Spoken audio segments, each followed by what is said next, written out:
Bonjour à toutes et à tous. Tout d'abord, un grand merci à Monsieur le Président et à mon ami et président, professeur Jamal Belkhadir, pour son invitation à l'occasion de ce congrès international. Et encore une fois, je le félicite pour tout ce qu'il a fait pour la lutte contre le diabète dans notre pays et à travers également le monde. C'est une fierté pour nous en tant que Marocains. Je vais parler pendant les 15 prochaines minutes de la refonte du système de santé au Maroc, qui est aujourd'hui un projet royal extrêmement important pour nous en tant que Marocains et qui va mettre le Maroc sur un niveau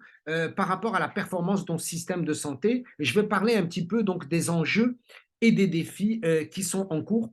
puisque vous le savez, cette année, l'ensemble des Marocains auront une couverture sanitaire universelle, à savoir à peu près 36 millions de personnes, ce qui est quelque chose d'extraordinaire, puisqu'il y a seulement 6 ou 7 ans, il y avait à peu près 30 à 40% de la population qui était couverte.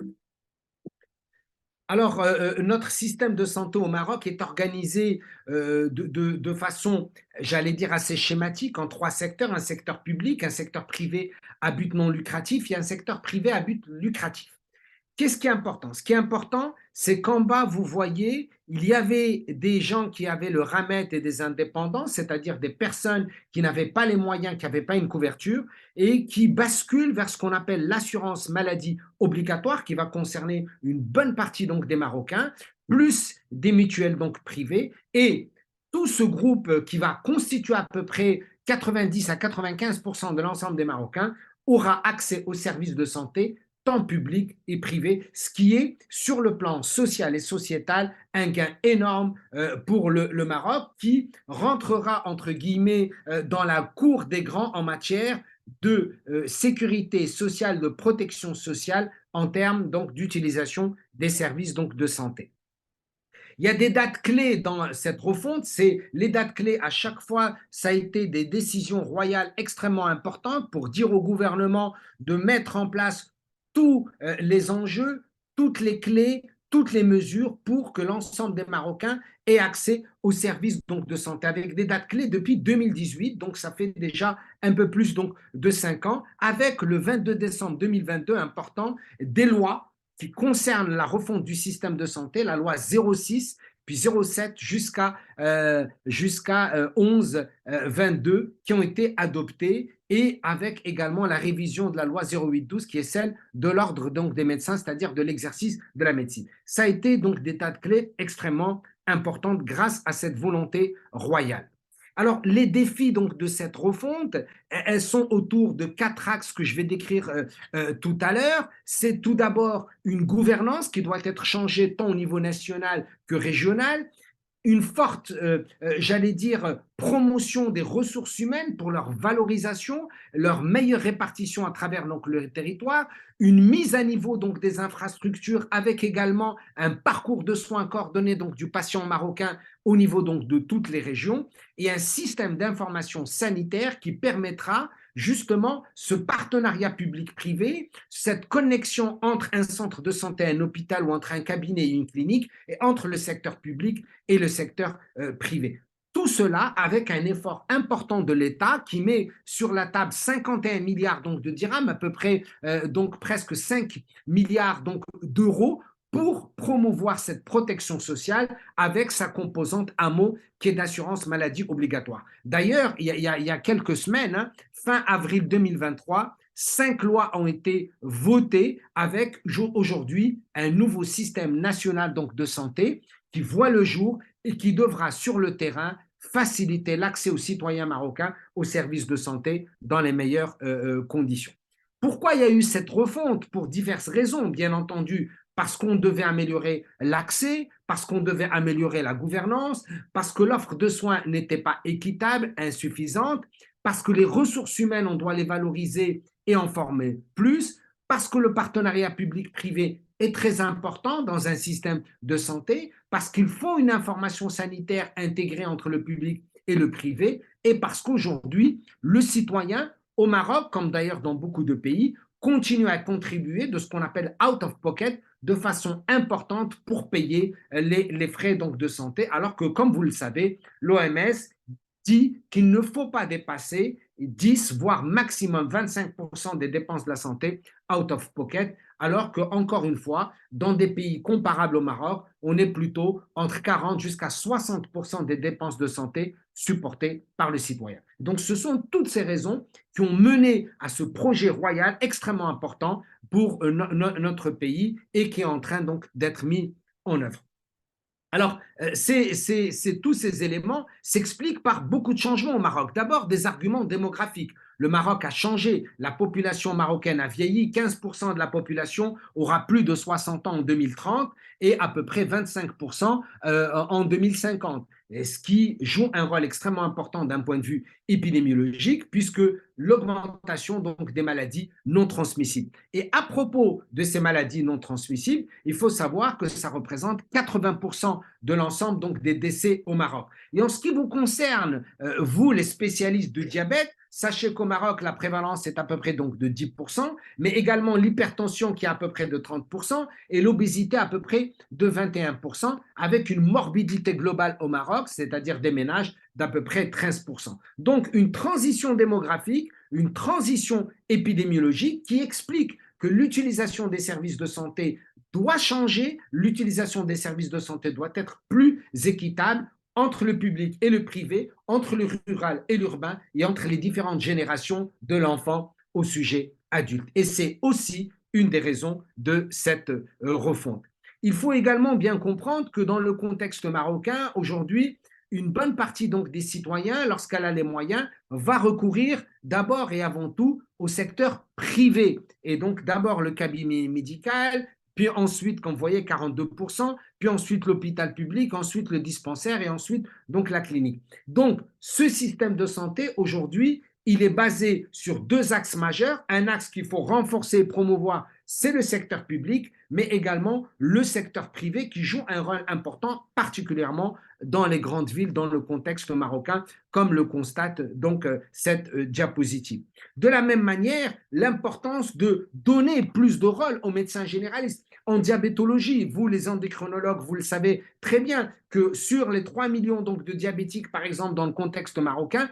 une très grande partie est soignée par les médecins généralistes. Donc, continuons à les soutenir, continuons à leur donner le rôle qu'ils méritent en termes d'acteurs majoritaires importants dans le système de santé publique, mais également aux côtés de leurs confrères endocrinologues, d'une prise en charge intégrée et coordonnée également donc du diabète, par exemple. Et on constate que selon le degré d'instruction des citoyens, il y en a qui vont plus aller vers le généraliste lorsqu'ils n'ont pas un niveau d'instruction élevé, et ceux qui ont un niveau d'instruction élevé vont plus aller chez le spécialiste. Ce sont des informations dont il faut tenir compte pour organiser notre parcours de santé, particulièrement par exemple pour les diabétiques ou les hypertendus ou les sujets obèses, qui nous intéressent particulièrement dans ce colloque. En matière d'offre globale de soins au Maroc, et simplement pour vous donner un ordre de grandeur, aujourd'hui, il faut bien comprendre que le secteur privé prend de plus en plus d'importance. Il représente le tiers des lits. La moitié donc, des médecins marocains sont dans le secteur privé et une quasi-totalité des pharmaciens et des chirurgiens dentistes dans le secteur privé. Donc, la refonte du système de santé va devoir également organiser son paradigme autour d'un secteur du public très fort, que nous voulons fort, mais avec un secteur privé qui va jouer un rôle extrêmement important, aussi bien dans les grandes villes que dans les moyennes et les petites villes, sachant qu'en milieu rural, aujourd'hui, c'est le secteur public qui joue un rôle extrêmement important. Comme vous le voyez, nous avons à peu près 1296 centres de santé ruraux contre 861 au niveau urbain. En matière d'infrastructure, et là aussi, dans les lits, on constate que de plus en plus, il y a une quinzaine d'années, il y avait à peu près 10 à 12% des lits qui étaient dans le privé, aujourd'hui 34%. Il ne faut pas privatiser donc la santé, mais il faut donner au secteur privé la possibilité de jouer un rôle parce qu'on peut avoir une mission de service public même si on est dans le secteur privé. Et je crois que le privé a un rôle très important à jouer dans un système de santé aux côtés d'un secteur public qui va jouer son rôle évidemment régalien de régulateur et surtout de facilitation de l'accès des services de santé aux citoyens aussi bien dans le secteur public que dans le secteur privées. Et cela est important parce qu'on constate que les dépenses, qu'elles soient hospitalières, qu'elles soient liées aux médicaments, qu'elles soient liées à beaucoup donc de facteurs, sont variables d'une région à l'autre. Pourquoi? Parce que nous devons accepter, et c'est très très important, et le Maroc l'a compris, que les principaux déterminants de la santé ne sont pas biologiques ou génétiques, ils sont également socio-économiques, ils sont liés à l'environnement, ils sont liés à la politique de santé, ils sont liés au financement, ils sont liés à un certain nombre donc d'éléments. Et c'est pour ça que vous constatez qu'entre les différentes régions, il peut y avoir des écarts et des inéquités. Et cela aussi bien dans la dépense, aussi bien dans les actes des chirurgiens, par exemple, également dans les consultations médicales. Et ceci est tout à fait normal. Pourquoi? Parce que les conditions socio-économiques, parce que le niveau de vie, le revenu, le modèle organisationnel, la richesse n'est pas la même entre les régions et ça, c'est un phénomène qui est connu à travers donc le monde. Donc, si nous devons penser santé ou système de santé, réfléchissons à tous les déterminants socio-économiques et dans ce sens, l'OMS a de très très belles publications à ce sujet, y compris par exemple donc la Banque mondiale ou l'OCDE. En ce qui concerne le financement de la santé, nous le savons, il joue bien sûr un rôle important pour améliorer notre système de santé à travers le monde, mais ce n'est pas uniquement le financement. Le financement est important, mais c'est également le modèle organisationnel à l'échelle nationale et régionale. Ici, vous le voyez, le Maroc par rapport à d'autres pays où la contribution, le paiement direct des ménages reste assez élevé. Et ce que cette refonte du système de santé au Maroc va essayer de faire en priorité, c'est de réduire la participation, la contribution des ménages au système, aux dépenses donc, de santé, ce qui est quelque chose d'extrêmement important et il faut en féliciter le Maroc à ce sujet. Donc, vous voyez la contribution donc, des ménages qu'il va falloir améliorer. Et ça, c'est un phénomène que nous connaissons beaucoup dans les pays en voie donc, de développement ou les pays émergents. Important également de retenir, j'insiste beaucoup sur la refonte des systèmes de santé un petit peu partout et dans le contexte marocain,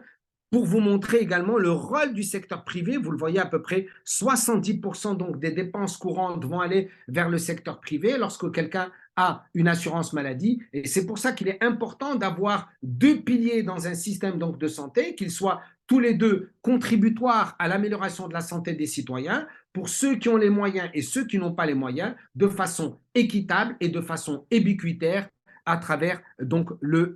territoire. Alors, évidemment, beaucoup d'efforts ont été faits par l'État marocain, par le gouvernement, par le ministère de la Santé et de la Protection sociale. Il faut s'en féliciter, surtout en matière donc, de programme national d'immunisation, de la santé de la mère et de l'enfant, réduction des écarts entre le rural et l'urbain, amélioration de la santé donc de la mère,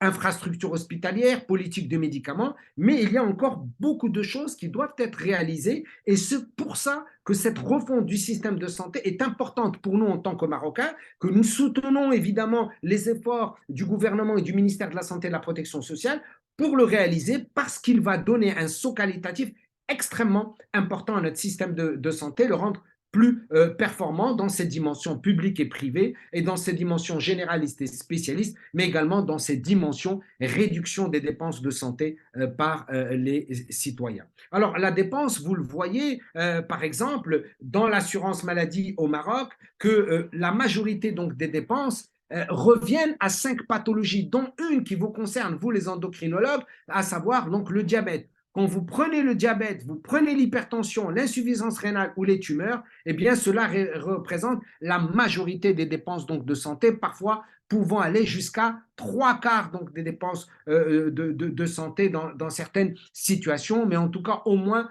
plus donc de la moitié. Donc attention, ces maladies chroniques qui aujourd'hui touchent en majorité donc, les Marocains représente une dépense importante et c'est pour ça que nous insistons sur l'éducation pour la santé et Monsieur le Président Belkhadir le fait très très bien à travers la Ligue marocaine de lutte contre le diabète, prévention, éducation pour la santé pour réduire les dépenses de santé. On le voit, hein, la population vieillit, il y a plus donc de maladies chroniques, il y aura plus d'utilisation des services de santé. Axons nos efforts sur un panier de soins coordonnée sur l'éducation pour la santé, sur la prévention primaire, grâce aux centres de santé, grâce aux cabinets médicaux, grâce aux partenariats publics-privés et aux partenariats entre généralistes et spécialistes si nous voulons réduire les dépenses de santé.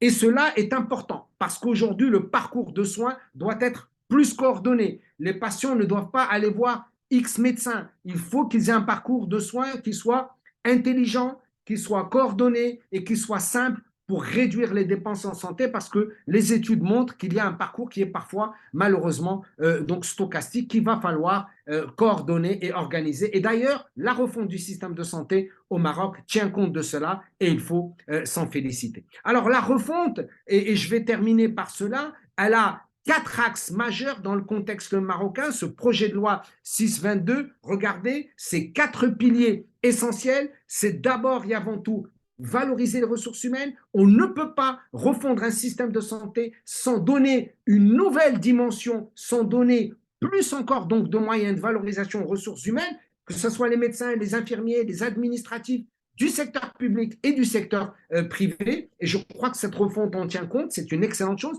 Deuxième chose, c'est la gouvernance du système de santé à l'échelle nationale et régionale, créant les agences importantes du médicament, du sang, mais également la haute autorité donc, de santé et créant ce qu'on appelle les groupements sanitaires territoriaux pour organiser notre système de santé au niveau de chaque région pour répondre aux besoins de santé donc des citoyens et aux spécificités régionales. Le troisième axe, c'est la réhabilitation de l'offre de soins, c'est-à-dire les centres de santé et les hôpitaux. Il faut leur donner une nouvelle dimension qualitative de moyens techniques pour répondre aux besoins des citoyens et leur faciliter l'accessibilité. Et le dernier axe majeur et pilier de cette loi cadre marocaine de la refonte de notre système de santé, c'est le système d'information, car l'information est extrêmement importante dans le cadre du respect de l'anonymat, de la confidentialité des données, mais surtout du partage du dossier médical entre les professionnels de santé pour réduire les dépenses de santé inutiles, pour un parcours de soins coordonné, mais également pour une meilleure surveillance épidémiologique, pour un meilleur partenariat entre le public et le privé, en gardant un système d'information qui est intelligent, qui est réactif, qui est résilient, comme dans les pandémies. Le Maroc a très bien géré la Covid-19 et cela va être utile pour les décideurs pour prendre les très bonnes décisions qui s'imposent. Voilà l'exemple du groupement sanitaire territorial, par exemple au niveau donc, de Casablanca, et cela permettra certainement une meilleure accessibilité et surtout une meilleure qualité du service de santé au profit des citoyens. Ça, c'est un exemple donc de la région, par exemple, de Casablanca, CETAT, voilà, et avec cette coordination entre le privé et le public, cette valorisation des ressources humaines, cette mise en place du système d'information et surtout cette refonte et cette réinstallation d'infrastructures qui répondent aux normes en matière donc, de santé publique. Et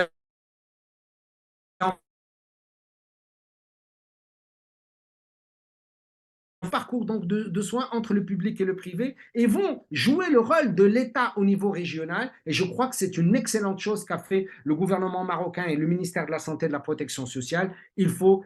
s'en féliciter puisque les missions ont bien été préparées et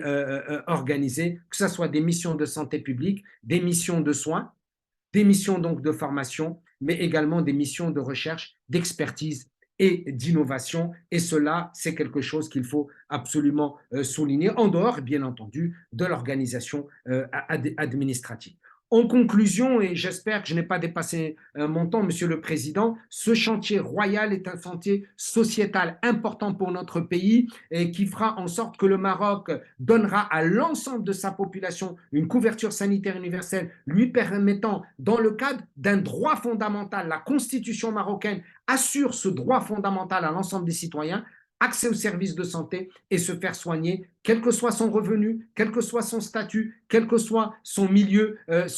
d'habitat. Et je crois qu'il faut souligner et féliciter le leadership du ministère de la Santé et de la Protection sociale et qu'il faudra encourager dans le cadre justement de cette complémentarité institutionnelle entre les départements ministériels, mais également entre le secteur public et privé. L'État va jouer son rôle de régulateur, il va valoriser les ressources humaines, il va innover en matière donc de financement, et c'est ce qu'il fait avec les 51 milliards de dirhams qui ont été mis sur la table. Mais surtout, et ce qui est important, je conclurai par ça, il faut féliciter le gouvernement marocain et le Maroc qui s'est mis dans le cadre des orientations, évidemment, des organisations internationales et des directives royales, un changement de paradigme pour donner une nouvelle voie à la couverture sanitaire universelle au Maroc, pour l'efficience de son système de santé, mais pour que tous les Marocains aient réellement sur le terrain le droit à la santé qu'ils méritent, et améliorer leur santé, c'est aussi améliorer le développement de notre pays. Voilà, je vous remercie et encore une fois, mes salutations et mes remerciements infinis à Monsieur le Président, professeur Jamal Belkhadir, pour son invitation.